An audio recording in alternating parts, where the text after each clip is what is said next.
कायमचा निकाल लावायचा असेल तर एकनाथावर बहिष्कार टाकून त्याच्याशी कुणीही संबंध न ठेवणं हा एकच उपाय आहे. तरी पण मला वाटतं प्रत्यक्ष बहिष्कार टाकण्यापेक्षा बहिष्काराचा धाक दाखवून त्याला प्रायश्चित्त घ्यायला लावणं अधिक बरं.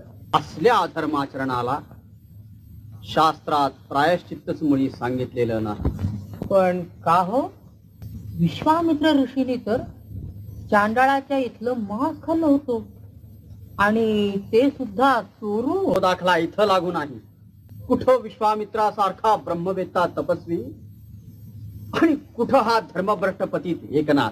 शिवाय एकनाथामुळं आमच्या रयतेची फार बिजिरी माजू लागलेली आहे.